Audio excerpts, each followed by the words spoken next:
Hello, everybody, and welcome to the best and worst of Walt Disney World, brought to you by Dreams Unlimited Travel, experts at helping you plan the perfect Disney vacation. Be sure to visit them on the web at dreamsunlimitedtravel.com.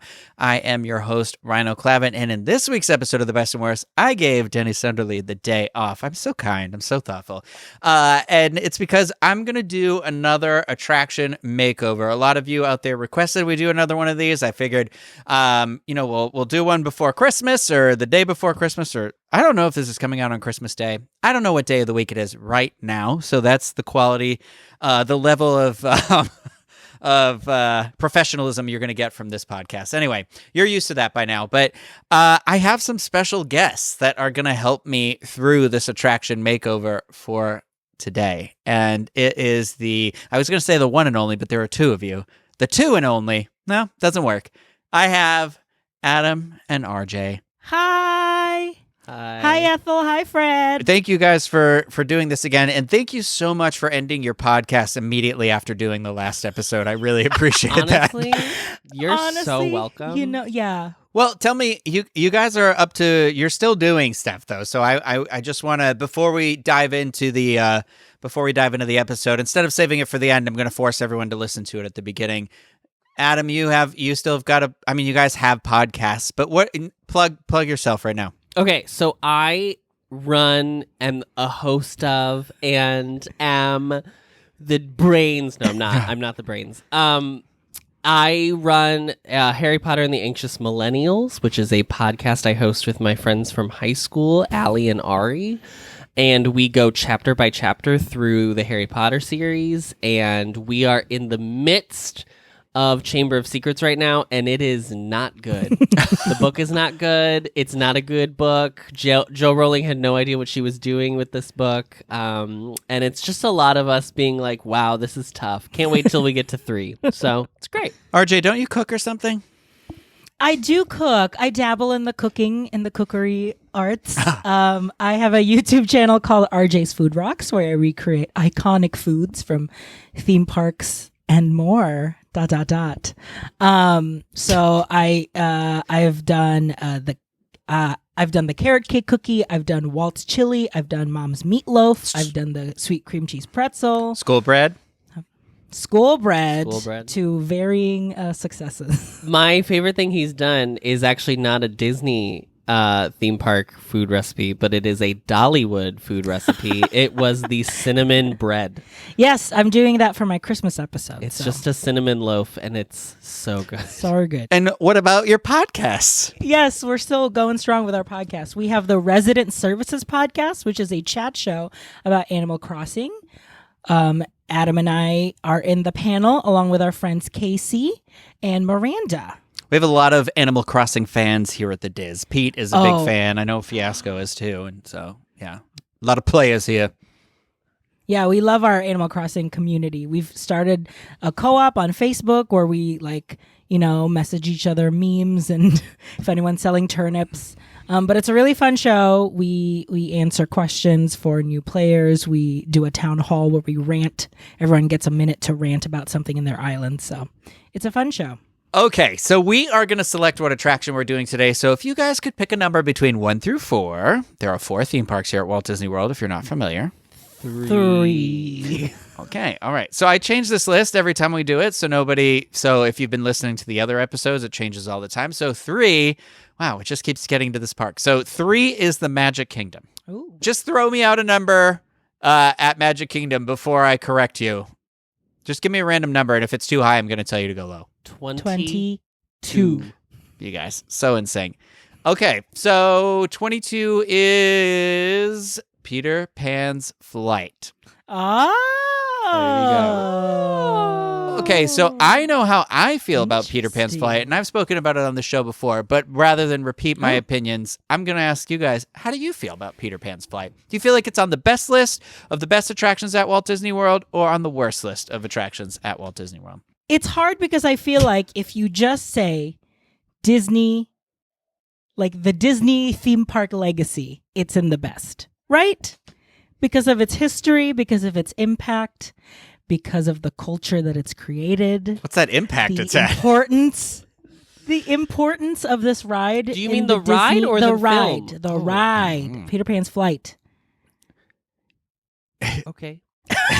I don't know if I agree. Really? I have a hot take about Peter Pan's flight. Please give when it. I hear Yeah. I'm gonna Please say. tell me. Well, I'm gonna put it on best. I'll put it on best. I am going to say there is a lot of hate that is given to Tomorrowland Speedway, and people are always like, but the only reason they keep it around is because it's so nostalgic for kids. But the only reason they let Peter Pan's flight continue to be a thing is because people are like, my Nostalgic child kids. has to ride and Yeah. see London from above.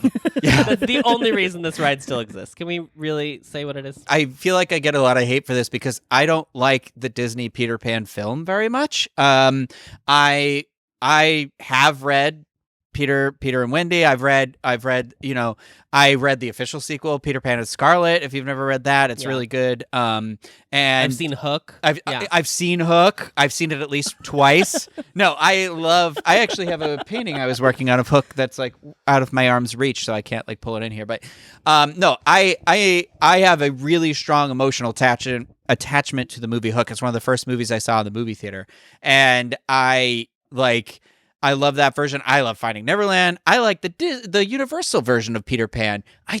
There is something missing from the animated version that just doesn't click with me. It doesn't feel as magical as I want it to be. But I understand people who do love that film. I get it. And that's, you could have grown up with it. The attraction, though, on the other hand, I have never, other than that London scene that you're talking about, I have never been a big fan of this attraction, and I do not understand the weight that it always seems to get. Am I the only one who likes this attraction in this conversation? I am one of the few who doesn't so. I enjoy Peter Pan's flight. I agree that I think there's like a wait time issue, and like in a way where what's the one at Pandora that has like a long river, wait, the people get Navi off River and be journey? Like, well, You're that like- wasn't worth it. Yes. Yeah, River Journey. It has a similar situation where you're like, well, that wait wasn't worth it. Like Frozen has the same situation. Oh my God! But Yes, finally But someone that's said it. more, I really like the Frozen attraction, but it's these attractions that have been built that should be higher capacity because anyone can ride them, and yet they have a lower capacity because of like the ride system Yeah, or that's the why- like vehicle. That's why the wait is long, because I feel like if it matched an actual like ride capacity with the rest of the rides, it wouldn't be that. If you're not familiar with Peter Pan's flight, the attraction vehicle is like a small pirate ship, and it seats like, I don't know. You're not going to get 3 adults on that, are Well, you? they well, would love. they would love- Fantasyland operations would love to think that they do, because there are 3 dots on the floor Yeah. that you are supposed to stand on. Interesting. Can I say something that I know you will absolutely love? We've been to Disneyland Paris. I don't know if you're aware. I don't know, And listeners. they- I don't know if you remember, but they've been to Paris. Don't know if you heard. So I feel like every time they did this attraction, they were like fixing a problem with it. So like the Disneyland version actually comes to a stop. Like it's like a classic dark ride where you go through the ride and then it stops at unload and you get off, and then it pulls up to load and then you get I off. never thought about that. Correct. This one, the one in Florida, obviously like is more of an omnimover type style, so it like continuously moves. There's like 2 belts, blah blah blah. So that was like the fix of that went from Park 1 to Park 2. When they opened Paris, they fixed the more of the capacity issue by having the pirate ships have 2 rows.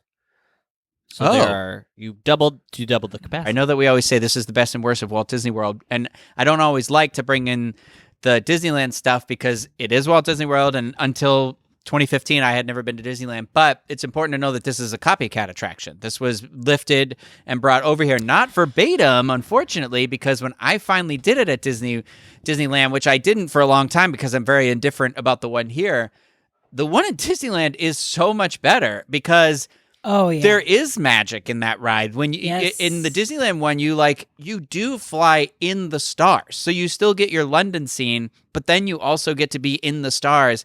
And I love that you can see the island from a distance, and then or not the island, but Neverland from a distance, and you see it, and then you are circle it, on and it, then and it's go. just this. It's like a chalk drawing out of Mary Poppins. It's like you see where you're going, right? And I love that. So famously, Disneyland were able to get like their attraction was plussed through the 60th celebration. So there were some like projection mapping in the waterfall. Oh, okay. But not the cleaned. star, Like- not the stars.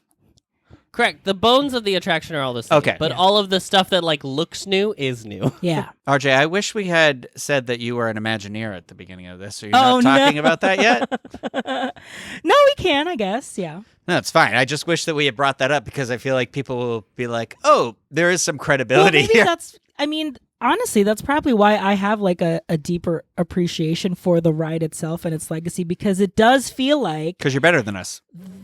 well, and like the idea that Walt had for these rides is so that you get to escape your own life in order to become part of the stories that Disney is telling. Isn't Peter Pan in Disney World though? That wasn't the original intent for them to bring Peter Pan.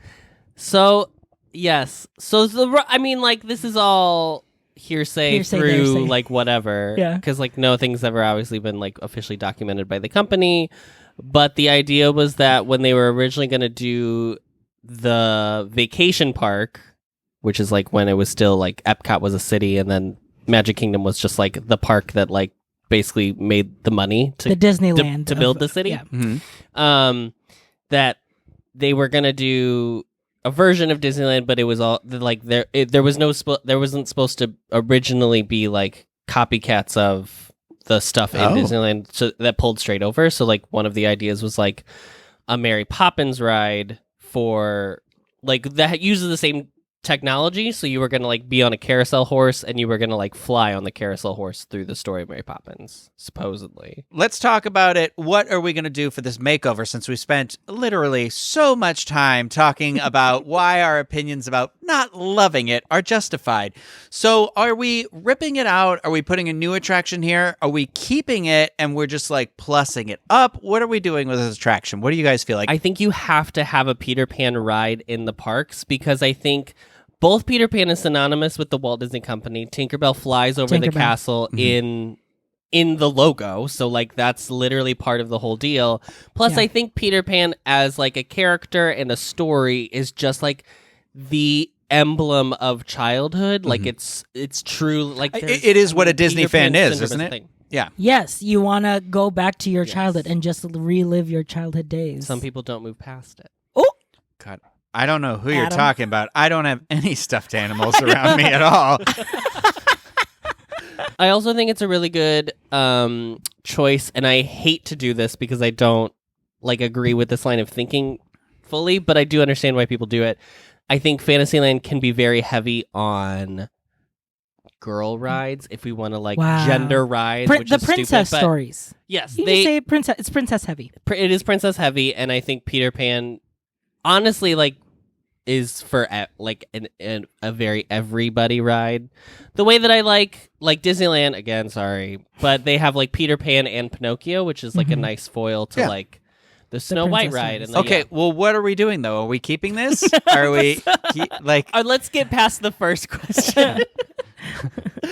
I say we keep Peter Pan's Okay, I was gonna flight say. as a name. Yeah, because I was going to say, I feel like Peter Pan definitely deserves a presence in the Disney parks, wherever they are. I feel like they're, in this day and age with this technology, we could be doing something so much better. So, well, let's talk about the attraction then. We're keeping it Peter Pan, right? RJ, are you voting Peter Pan to stay?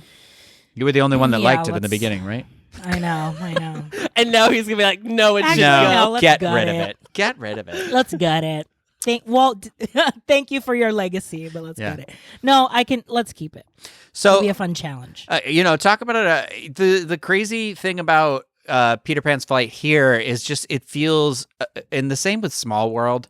These attractions just got a hallway, I feel like. Whereas when you Yeah. go to Disneyland, the crazy thing for me when I went to Disneyland was like how impressive the exterior of Small World attraction is. It's an attraction in itself. It's got a beautiful garden with these like animal hedge things, hedge creatures, and it's just, and then when you look at Peter Pan there as well, it's like the rooftops of London and that sort of thing, and then here it's like, here's a boat. This is the ride. Like it's a very flat exterior, but The then medieval fair. Yeah, and to quote you guys famously, the queue was redone to be more interactive. And honestly, there's more technology in the queue than there is in the attraction. Famously, when the new interactive queue opened up, Adam made me wait in line with him, and I waited 2.5 hours without eating to wait in that line just so we could experience this queue, which at the time fine. It's not that good. didn't I'm sorry. have. It had no railings. It had you no know how railings. there's railings? So children were just running around. Like jumping into the on bedroom? beds. Yes. Just And all of running, just the whole jumping. room is fiberglass. Like everything is just a mod. It's not a real bed, obviously. Like that would be insane. They are so there were just like kids climbing on everything, and I fully was like having an anxiety attack, just being like, I'm gonna watch someone fall and die, and we're stuck in this room where there's no cast members around, and I'll just have to like witness a death, and that's it.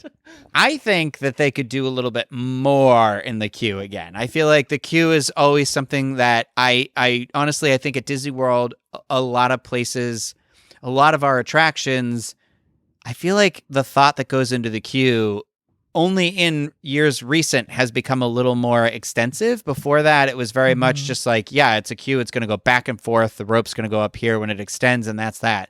It wasn't something where it was like, well, people spend, 60 minutes, 2 hours, 3 hours, 4 hours now for like Flight of Passage in this queue. We need to make it like kind of visually interesting. It needs to be part of the story. I feel like the story that they're trying to tell in the queue, where it's like you go through London, you go through the streets, you go through the house. I want it more. I want it like outside. I want to get rid of the carnival look outside and I just agree. turn that whole hallway into like the streets of London. It's not going to happen, obviously, because you have Small World there. But like, I just want it to. I want that transition. So here, the proposal is we want the facade on the exterior of Peter Pan's flight to now resemble the Darling home at least. Yes. Because right I now think so. it does not match.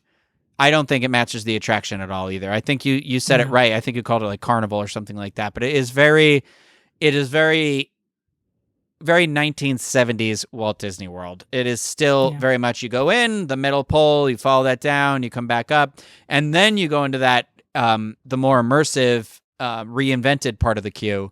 And so I agree with you. I think it would be cool if it kind of does start in the street. It would be great if it was similar, if we had some sort of facade that was reminiscent of maybe like Hogsmeade in Universal in Islands of Adventure, with like how the snow is on there and everything. Because isn't it snowing in London in Peter Pan? I assume it's always snowing in London. I apologize, all the English people that watch this. I think it is. I'm trying to remember. It is in Hook. That's why I'm thinking it takes place, because Hook took place at Christmas. So that's why I was like, it was definitely. I feel snowing like there. Nana is in snow. That's what I thought so too, but she's in snow in Hook. That's why I don't know. I watched Hook a million times. Yeah, but I would get rid of the parts inside the queue that is made to resemble that you're outside, and just say you are going right into the Darling household. So it's just multiple rooms in the house. multiple hallways. I think there you need to yeah. like a little side table here and there, stuff like that. It just needs to keep being like a different room in the house, and then you're in the kids' room. Yep.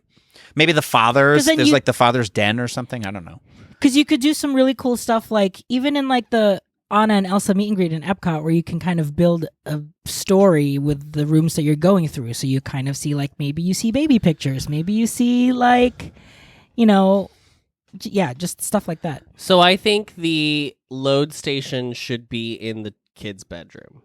I I think it should be Oh. one big room, and it's in the kid's bedroom, and then you It's go through the when, window. when you go Yeah, when that's what I you was finally just gonna take off, suggest, the too. window opens and you push out. Yeah, I was just going to suggest it's too bad there isn't that moment where it can be the jump out the window. And then I was like, well, I don't know what we're encouraging here, but Because you know what I mean. currently the story problem is that you are in the kid's bedroom, and then you go back into this load station, and then you go back in, And then go to back and then you in. go back into the The kids kid's just bedroom can't again. decide. They want to go out. They want to go in. They want to go with the stranger out the window. The parents say, no, we've heard, don't do that. We're following this logically through. So we've now made the load station is the Darling, the kid's bedroom, which I love that idea. I love that idea that it's that big window that's in their room and they're going out. And so that's how we get in the ship, because we're being taken along in the pirate ship. Are we keeping the attraction vehicle the same too? We are doubling the capacity. We have to double the capacity.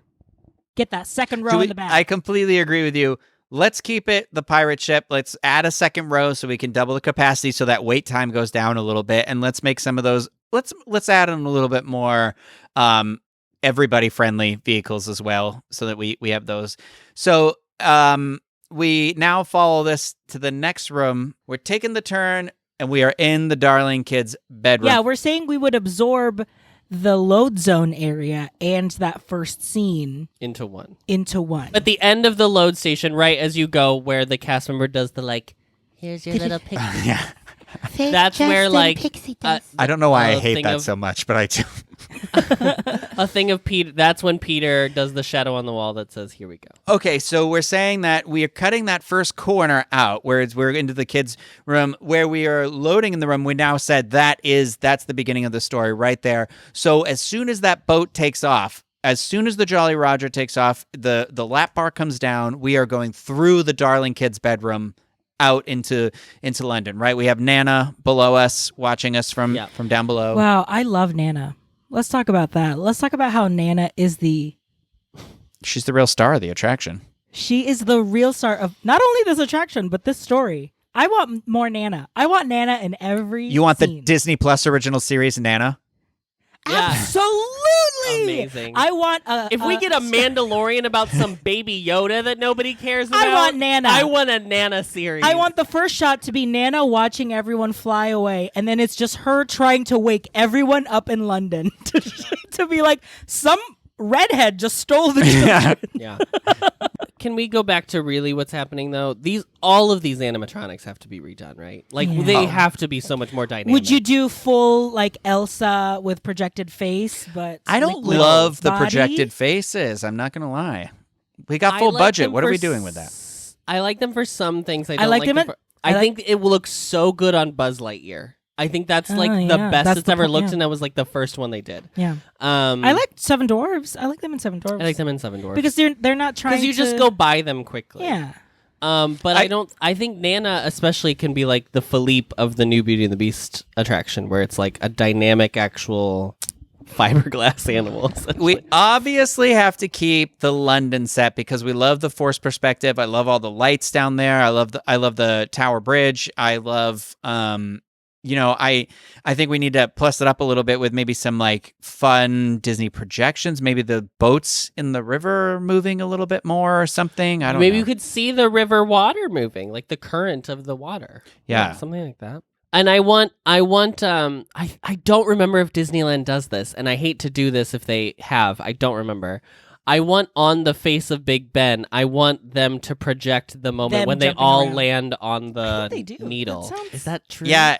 No, Does I it don't do know. that at That Disneyland? does ring a bell. The them being on Big Ben. I don't think they do that here though, Yeah. right?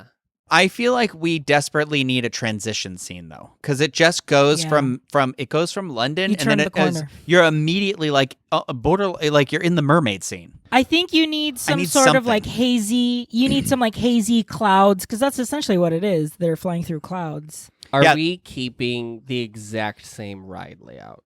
I think we can swap out scenes. Yeah, I yeah. think we have to keep the bones. So we can empty out scenes, but it has to go through the same track. I think you're right, RJ, that it needs to be a thing where maybe it's like a smoke machine or one of those like cloud walls that is no longer existent in Pirates of the Caribbean, where it's like yes, the mist screen. yeah, where the mist is coming down, and maybe there's like some projection mapping on that mist to try and give us a little extra.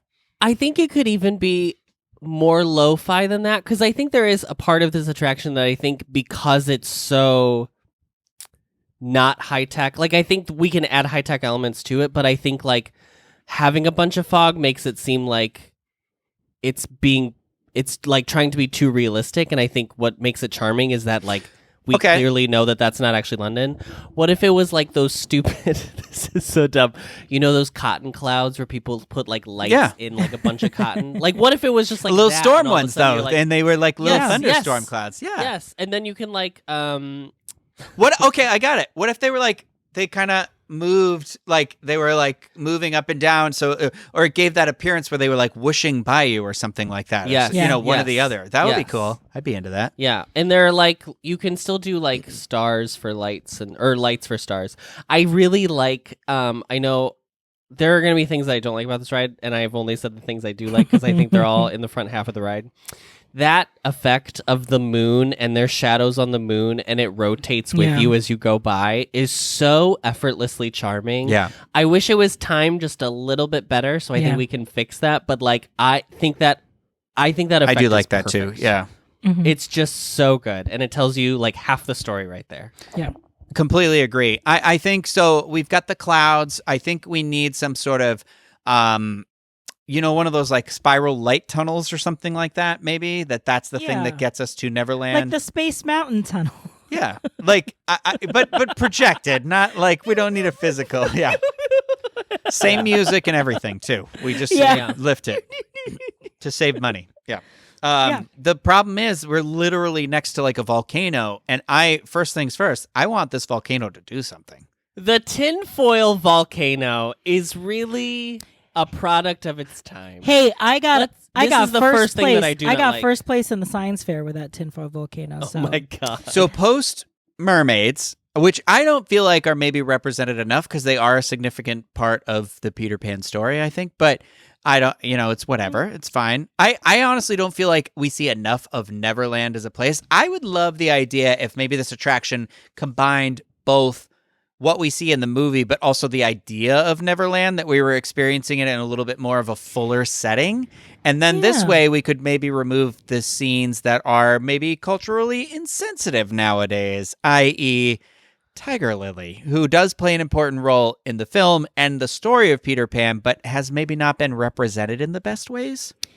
Yes, I would say we shouldn't remove her. I feel like if we're going to tell the story, that story beat, right? Maybe it's the scene where they're trying to save her. So maybe she's in the foreground, and then you do see the rest of Neverland in the background, like in smaller vignettes in the back, but you see it right here. It's like Tiger Lily, Hook, Pan, the kids. Honestly, I feel like the Lost Boys are such a big part of Peter Pan's lore and the movie and everything. And we see them in the Boo to You parade. I feel like they're underrepresented in this attraction. So I feel like with the two scenes between Tiger Lily and the mermaids, we have a chance here to maybe represent a little more of like Peter with the darling kids, because we have to think to ourselves, if we have such a limited amount of space, we need to tell a much clearer and comprehensive story, other than it being like Peter and Wendy jumped out a window, or Wendy, Michael, John jumped out of a window with Peter and Tinkerbell, and then they're immediately captured and on this pirate ship. That's literally the next time we see them is on the pirate ship in this attraction. So I would maybe even propose, let's remove the mermaids, let's remove Tiger Lily's scene, and let's put like Peter, little Peter, Wendy, Michael, John, and the Lost Boys, like in these scenes instead. And so we get to see a little bit of like what is Neverland, and then see the different places, the 4 places of Neverland represented here, so that it makes more sense jumping into the pirate scene. So what if we combine both, right? Like you're saying that we're missing out on the actual children, the darling children storyline in between exploring. And we're saying we're missing out on the Neverland experience outside of just Hook. Yeah, I agree completely, because I want to see what led up to that moment when they're captured. Because I still think there's something cool to that scene, because, the next scene is that we see, we literally take the turn from Tiger Lily, and then we're on the Jolly Roger, Wendy is walking the plank, right? Yeah.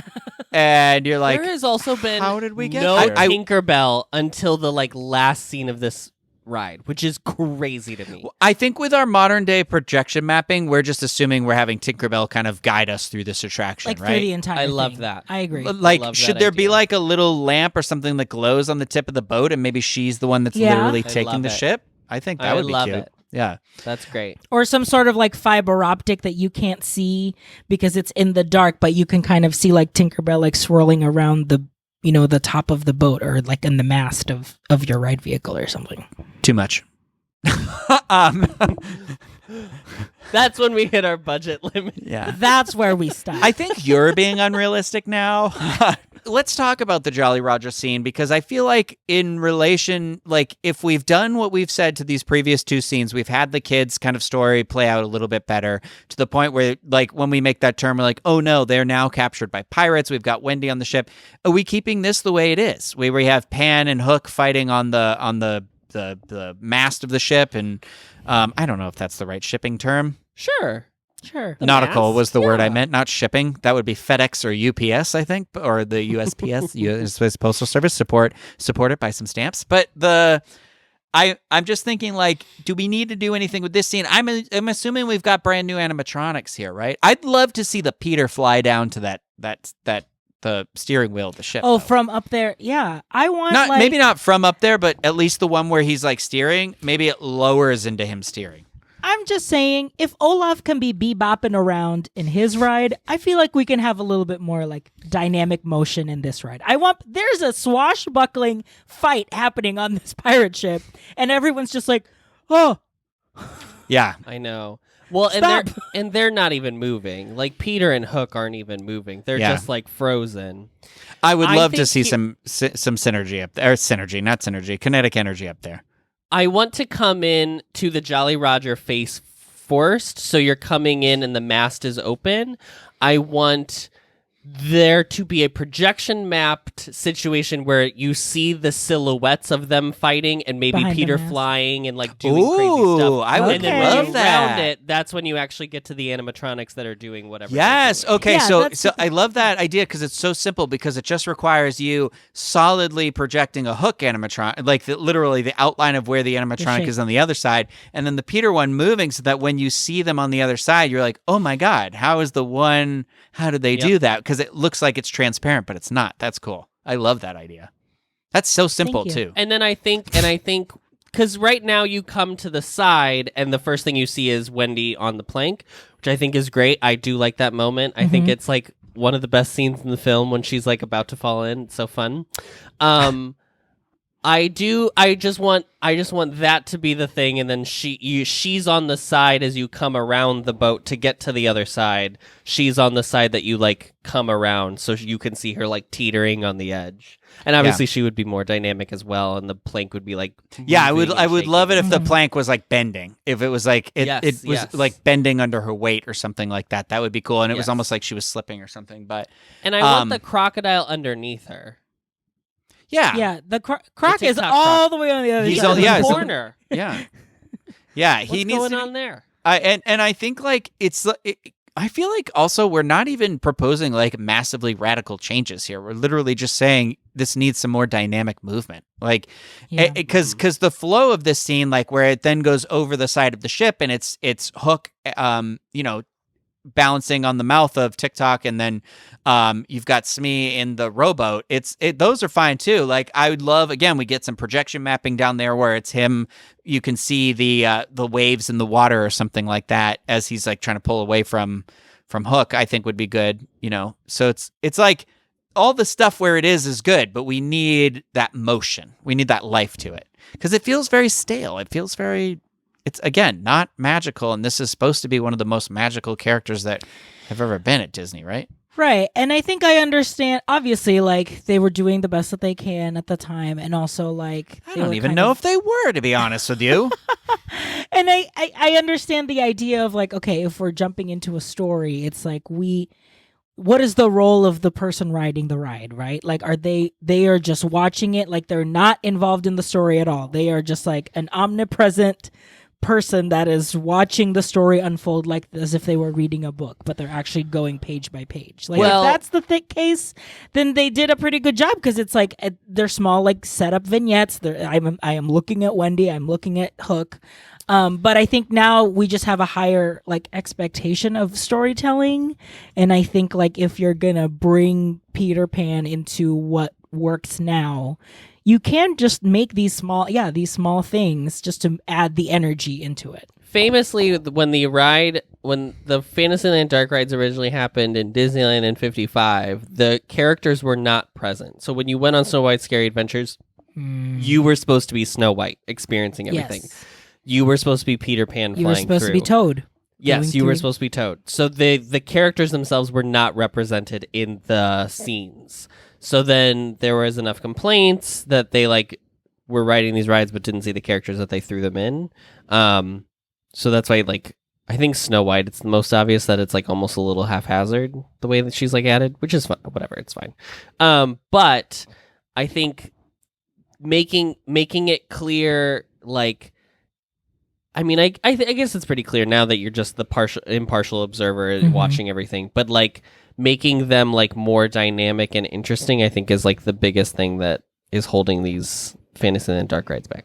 We just we have like that little piece where we go to exit the attraction. I think I think we need just that re-entry back into London, where it essentially is whatever effect we got out of London with, we get that back, and we just re-entering get that same cloudy. yeah, just going right back into the kids' bedroom again. And then just do the window again. Just rebuild. Just do a window again that you're coming back. Oh, in. see, I don't want to. Oh, I guess Because we've established that we were loading from inside. So we got to return I just somehow. don't. Then bring back Nana. Like, where have you been? Yeah. Hello. I just Good don't. to see I you. don't like being able to see the unload station when I'm in the. I love. I agree with you too, though, about that. Having a separate the unload, Space yeah. Mountain, like you are in a different locale. Like I think that's Because I think there's Ratatouille. something really special when an empty vehicle rolls up and you're like, this is mine. Not This like, is oh, for look me. at those Yeah, filthy exactly. people that just sat in there. yeah. I agree. But I No. also agree that we do need to end back in the bedroom because that's where the film ends, is back in the bedroom. Yeah. Right. But and I that's, think it could that's the be- full journey, right? I think it could be the bedroom, but it could be a different bedroom where then you get, like, as you walk out, maybe you see the whole family, like, hugging each other and looking out the window or something. I think RJ's got it right. I think when we come back into the room, maybe if we just put a wall between load and unload and we have a Nana animatronic in there being like, where were you? Not speaking, but shaking her head, you know. I'll do the voice, obviously. Funny enough, a lot of the voices in the parks are basically just like people, just other Imagineers that can do the voices. Like the voice of Test Track is like one of our project managers. Oh, the girl voice? Yeah, displaying power levels, like that one. That's just someone in the office. that's so funny. SimTrack performance testing complete. Yeah. I feel like we have proposed a not very radical overhaul of this attraction that should be done in real life. It's pretty doable. If we are going to have in the queue moments of the explanation of the theme that, like, the father is not really, it's that he's not pleased with Wendy, that she's not, like, growing up enough. Yeah. I do think at the end you do need to have a moment where it's like the five of them around a window or something, or maybe like even it doesn't even have to be like figures. Maybe it's like The when you're silhouettes walking again. through, it's Yeah. all the silhouettes are separated, but now it's all the silhouettes are in one photo or something. I don't know. something I like mean, that. you wouldn't be able to hear it because obviously, like, I feel like we don't listen to like the dialogue that like BGM and stuff because it could just be like you're hearing the conversation from Yeah. down the hall. I and you're like hearing that. it from the other room.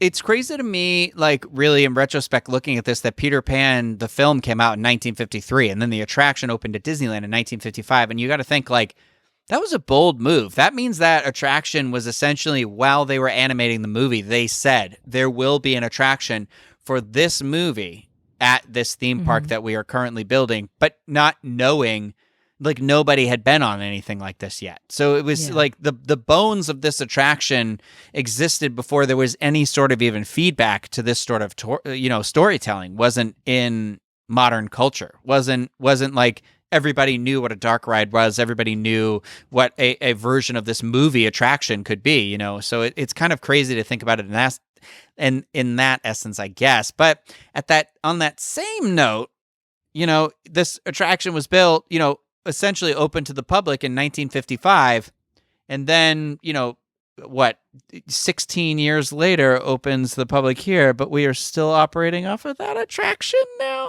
50 years later, which is essentially actually about 67 years later now, or 61 years later at this point, like 60 and a half, 65 and a half, whatever. But like it's just kind of crazy to think like I think it's time to kind of give this, if we're going to start doing, when Mickey and Minnie's Runaway Railway opened, I said, when I went on it the first time, I said, what's crazy about this ride is I think this is a next generation dark ride. I think this is the next level where it's not necessarily overly complicated technology, but they use this technology in such a beautiful, interesting way that then can be swapped out into other attractions probably fairly easily. But it can also be retrofitted to upgrade former attractions into the modern day. And I think Peter Pan's Flight, what we have just suggested, is creating and using animatronics similar to those in like Mickey and Minnie's Runaway Railway, or maybe not Frozen Ever After, because those don't work ever. But the something like that with some projection mapping is all it's going to take to push Peter Pan into the next century. So I feel like we've got a pretty decent proposal on our hands. I feel like I'm pretty proud of us right now. I'm not going to lie. I am just curious. Just for the sake of like being fun. If we did go in the gut the whole thing, what would have been your like immediate reaction to do? Okay, so what would be? And it still had to be Peter Pan. Oh, it had to be Peter. I think so. I think it still has to be the Peter Pan story. If that's the overall argument that we made, like that story needs to be represented in some way. So the only thing, here's what I think. If you are going to gut the building, but you have to keep Peter, you just have to make it longer. Because that's the biggest thing holding this ride back, honestly, is just like it's not a longer ride. Another 30 seconds, you could add just not even more scenes, but just like make the scenes more interesting to watch. Could you build up? Could you do a second floor? Would you take a chunk out of the theater next door? What's out of the theater? Philhar? Out of Philhar Magic? I mean, I love Philhar Magic, but let's be honest, it's not everyone's favorite attraction. I feel like it could absorb. The other thing too is Philhar backs up right against Hall of Presidents. So it's like two theaters with like the same backstage wall basically, and then they face different directions.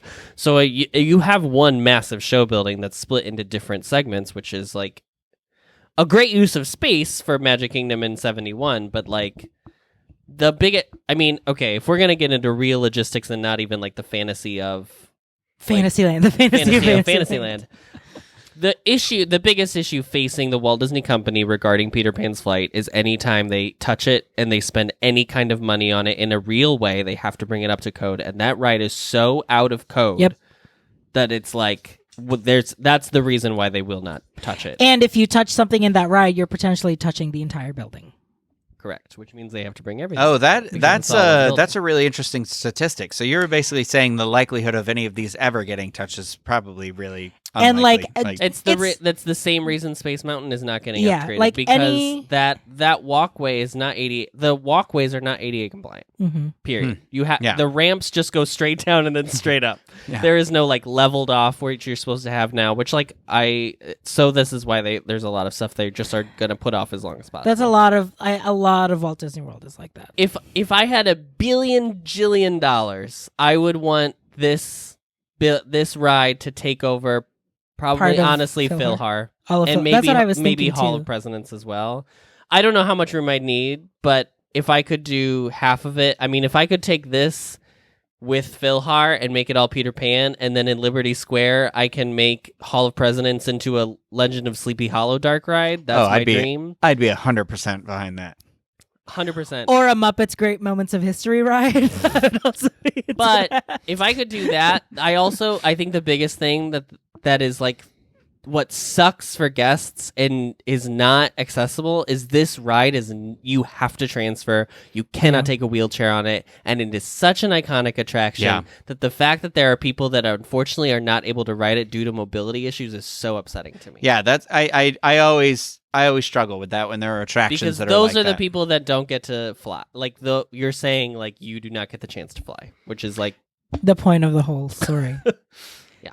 And I think too, like if you're applying the whole Runaway Railway situation of it, you need to give it the blessing of size.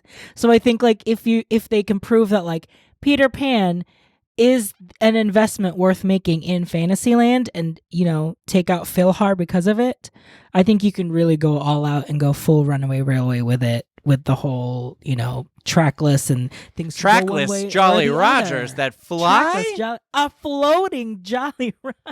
A trackless ride that becomes trackless that can pull you off the ground. So the 'Cause track he- was That would be subtraction. incredible. Yeah. I mean, think 'Cause even, Rise of like- Skywalker locks in a Rise of Skywalker. That is not what it's called. The Rise of the Rise of- Resistance locks in a place for a little part of that ride. Well, the sad part about this discussion is that this never- has become It'll never this- happen. Not only will it never happen, but unfortunately, I think the days of us seeing any sort of major expansions or any sort of anything that is remotely innovative in terms of like something like we brought up Rise of the Resistance, we brought up Mickey and Minnie's Runaway Railway. I think we were on the cusp of something new and different, especially with Mickey and Minnie's Runaway Railway. Not to say that I do think that Rise of the Resistance is the best attraction that Walt Disney World has. We can fight on it all we want. I think it is an example of innovation, storytelling, and all these elements all brought together of Disney's history to create this one thing, whether you like Star Wars or not, that is an example of what they can do in terms of attraction storytelling. But then Mickey and Minnie's Runaway Railway was this whole other thing that said, look what we could do that could also retrofit the entirety of our park, where we don't have to demolish things, we don't have to get rid of stuff, but we can move so much of this into the modern day. And then, unfortunately, we hit a pandemic. We got a new CEO who did not want to spend money when Disney was at its highest point. You think he's going to want to spend any money now after this pandemic? That's out of the question. So I think we are not going to see really anything like we've seen in the last couple of years for another like 15 to 20 years, I don't think, which is really kind of depressing, but also whatever gets people their jobs back, if that is literally requires Disney not to be expanding or building or whatever and just reopening stuff, then so be it, because I feel like they still have a problem where they're not treating their cast members very well, since they're the ones who are keeping their entire Walt Disney Company in business right now. But whatever, that's just me. Tell us how you really feel, Ryan. We didn't really actually finish the episode. Why? What do 'Cause we we- have to do now? We have to Gift exit shop? into something. Yes. Yeah. Adam has brought up the fact that we need a gift shop because we do not exit into a gift shop. Where are we going to exit? What do you imagine for a gift shop for this? The insanity of the fact that the PhilharMagic gift shop is the gift shop that sells the PhilharMagic merch. So it's got your Donald, your Mickey, your Peter Pan, and like general princess stuff as well, because it's like nearby. It's just like kooky to me. Okay, that was all I want to say there. I don't know where it's going to go, so I'll let anyone else figure that out. However, I want it to be Nana's doghouse. Oh, that is a cute idea. I and like you that could idea. have the Nana animatronic. You can have I Nana in think there. that makes great sense with our exterior of the attraction being the Wendy's house, and then we'd have Nana's doghouse right outside as well. I think that'd be great. The Darlings are terrible because they let the dog sleep outside, though. The dog sleeps inside. And yet the in dog bed. has full responsibility for the children when the parents are out watching the opera or whatever. Like, oh my god. I think also too, what it does fit the theme because Nana is like picking up the toys, so it would make sense if in her doghouse she has like all the spare toys from like the toy bin or Oh, something. Wow, Adam the Imagineer. And I think you should be able to buy of all the plushes they are going to sell, which is You going to be need to like buy a Peter Nana Pan, plush. blah blah blah, the Lost Boys, which they have sold forever. Yes. Where I need a Nana plush. Absolutely. I want Lost Boy onesies. They sell all those Christmas Yeah. onesies and everything. Where are the Lost Boys onesies? I feel like Yeah. that would be a permanent all year round onesie you could sell. I'd buy that. Sure. Anyway, those are our suggestions for the attraction makeover of Peter Pan's flight at the Magic Kingdom at Walt Disney World. It's up for you to decide whether those are some of the best or the worst ideas that you have ever heard, but we want to hear what your best and worst ideas are for a makeover. I want to hear your absolute worst idea for a Peter Pan's flight makeover, so please let us know in the comments below. Thank you, gentlemen. I use that term very loosely. Thank you for being on this discussion with me. Can I ask a quick question before Yeah, we please. depart? If you had to choose one IP and it was like it can't be Peter Pan, but you want the same style of an idea, what are you choosing? That's a And it tough has one. to go into Fantasyland. Yeah, I was going to say, it's got to be in Fantasyland. It's got to be a sort of fantastical. I mean, the only thing I could think of is maybe like a Moana thing, because it would still be the ships. You could be over the water. You could have the Kakamora like after her. What would you say? I don't know. I wanted to ask RJ next while I think about it. RJ, what would you okay. say? I mean, I really like the original Mary Poppins idea. I think that's still very strong, and I'm desperate for I a do Mary Poppins agree. attraction. Yes, I do think that like if it's just like, I don't know. I think with the Mary Poppins story, you have to focus on just one scene. You can't do the same like story, tell the whole story of Mary Poppins, because it doesn't make sense why the carousel horse takes you through the entire thing. It should be like you are Mary Poppins on the umbrella going through the whole thing. Just in the feeling. I have a feeling there is likeness rights that they did not acquire with Julie. That's what I think is why it's been like that. Like you can't put Mary because of the Julie. Yeah, and I think that's why the Epcot one was going to be Emily Blunt. Yes. But it was going to have a Bert in there, and I think he probably signed to say it was okay. And then she was probably because Harrison Ford didn't want that for Indiana Jones. Yes, when you look at the meet and greets on My Disney Experience, Mary Poppins is just a name because most of them have their like character next to it, but hers doesn't. And I've always thought it's probably because they didn't get the likeness rights for Julie. I will say if it's not Mary, I would do like a Sleeping Beauty one because then that kind of continues like the fairies. So maybe it's like the fairies are taking you through the journey of Aurora. They shrink you down, and it's like they're in the miniature fairy phase, and they take you through. I could see that because that feels like very Snow White Scary Adventures, but there's a big Maleficent at the end. Yeah, because then it could be cool that like, if you're flying with the fairies and you're seeing like everybody asleep down below you. You're seeing everyone asleep. You're seeing Maleficent as a dragon. You're seeing all the like. I could see that the brambles, right? Mm-hmm. Yeah, the brambles. Yeah, I'd be into that. Listen, I love the teacups. There is not there. How do we live in a world where there is not an Alice in Wonderland ride at Walt Disney World? Teacups. Teacups is a spinner that they were like. They didn't even think it was relevant enough to make it the spinner for Shanghai. They made it Pooh's honey pots. I do always think that it's weird that they chose Peter Pan to come over and not Alice in Wonderland. And was it because Peter Pan came out before Alice in Wonderland, so they were like, we want the newer of the two properties? Adam, do your Alice. My adventures in Wonderland. I don't remember the lines. My adventures in Wonderland began when I fell down the rabbit hole. Down, down. I had to do this for Dinah. Dinah. Anyway, I do a great Catherine Beaumont. If anybody needs me to do some voiceover work as Catherine Beaumont. Celebrity impersonator. Catherine Beaumont, celebrity impersonator. He has the wig. Yeah. Alice in Wonderland or Emperor's New Groove, because there's not enough representation. There's no representation of Emperor's New Groove anywhere. Really? Right? Exactly. Prove my point. Yeah. I'd be into that. I'd like to see that. Well, that's another question we can ask people out there. Let us know what you think. If Peter Pan's getting evicted, what would go there? What would you prefer to see go there? So thank you, everybody, for listening and watching. And remember, the next time you are planning a Disney vacation, we ask that you please book with Dreams Unlimited Travel. It costs you nothing extra on your vacation, and you help support the show and all the content we produce here. So thank you, everybody. We'll be back with another episode of The Best and Worst of Walt Disney World. Bye. Bye.